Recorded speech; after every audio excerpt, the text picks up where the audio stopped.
Well, hello everybody, welcome to your Language Teaching and Learning channel. My name is Santiago, and I'd like to welcome last three Brahim to the channel. Thank you for joining, and please remember to add any notes to the comments if there's anything you'd like me to talk about or share some of your knowledge and experience with us. You are all very welcome to do so.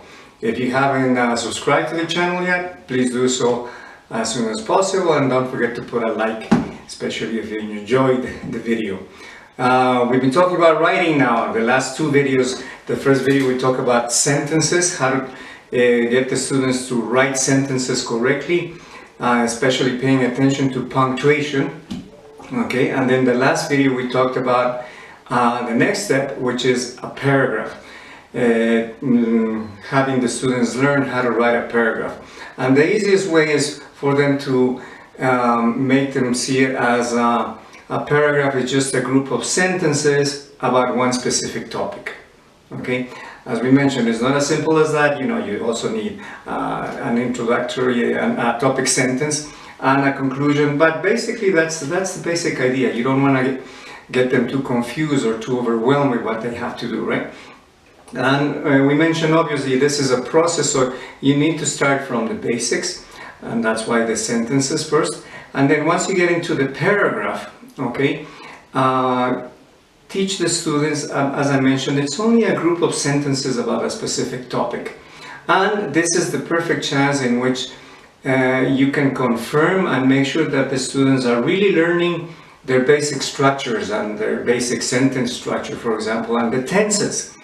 Right, so you can have the students write a paragraph, for example, if it's a basic level and they're learning about the simple present, okay, write a paragraph about what you normally do during the week. Write a paragraph about what you normally do on the weekends. Write a paragraph about what your father, your mother, your spouse does on the weekend or on the week. Okay, so then you are beginning to they're beginning to develop confidence in writing because they're doing something simple, you see. Later on, as we mentioned in the sentences, basic sentence, I'm a teacher. But then later you expand it to bigger sentences. The same with a paragraph. Begin with simple things like that, right? And then if you're teaching the past, for example, okay, write a paragraph about your last vacation.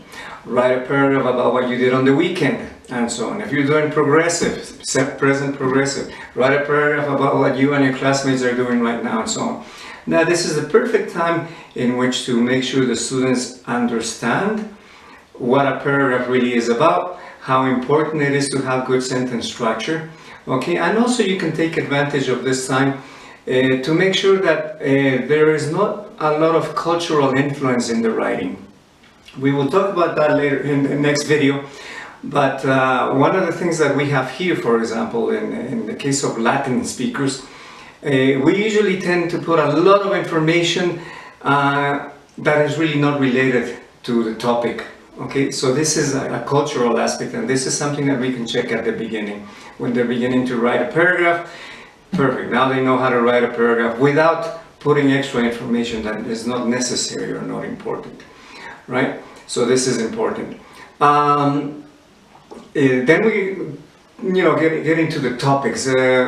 Obviously, if you're going to write a paragraph, the topic cannot be too broad nor too narrow. Okay, it has to be appropriate for the age, for the level, and for your group.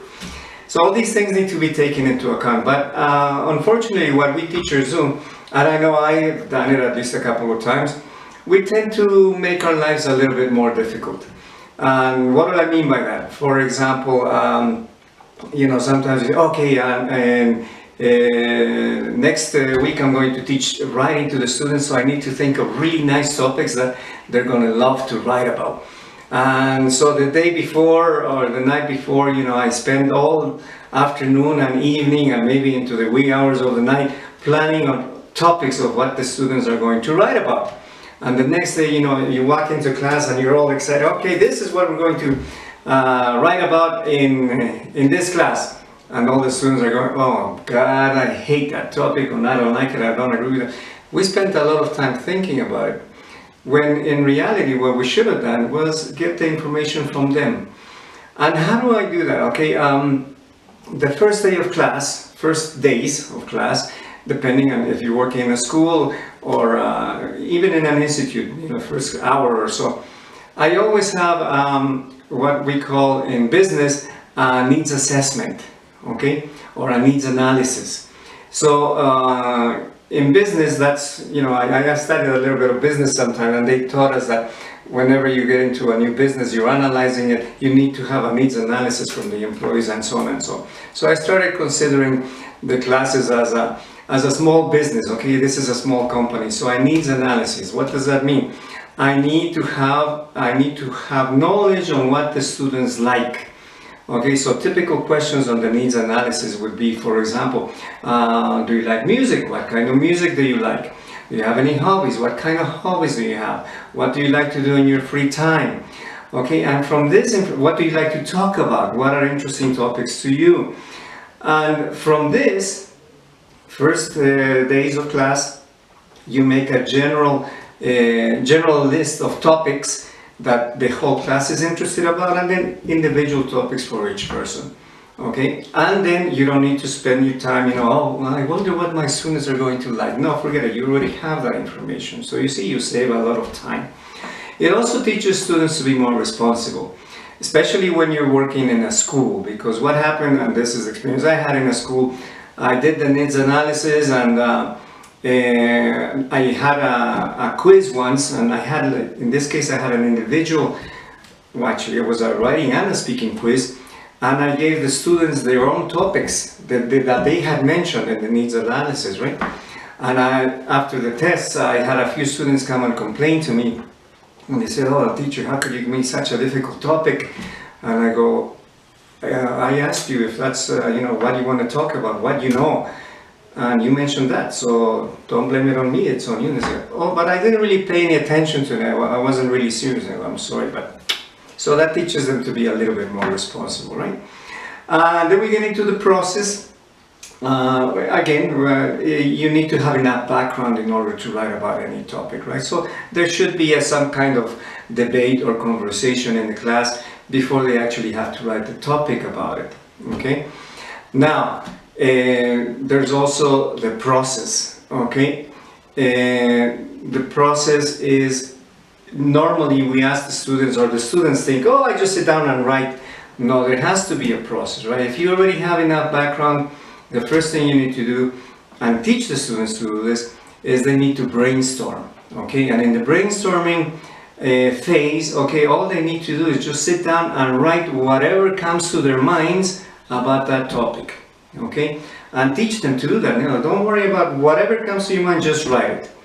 In the second step of the process, okay, that's the selecting and organizing. In that phase, then students begin to see and filter the idea. Okay, this is a good idea, this is not a good idea. Okay, this is a good example for this idea, and so on and so on. So they select and organize, and then, oh, these ideas are not good. So they discard them. And what they're left with is what they use in order to write the first draft, okay? And once they write the first draft, they need to, okay, relax, take it easy. Now read it again and check. Check for what? Check for sentence structure, agreement. Is it logical? Do you have good supporting ideas, good examples?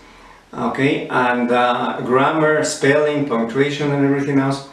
And then once you do that, checking that, editing, that would be your final draft. Okay, so make sure the students actually get used to doing this process, you see, so that even in the beginning, you may actually ask them to show you on the page, okay, show me your brainstorming, show me your selecting and organizing, and then your first draft, and then your second draft. So they get used to it. And this will help them, obviously, as they are progressing in their writing, and also to help you, and as teachers. How?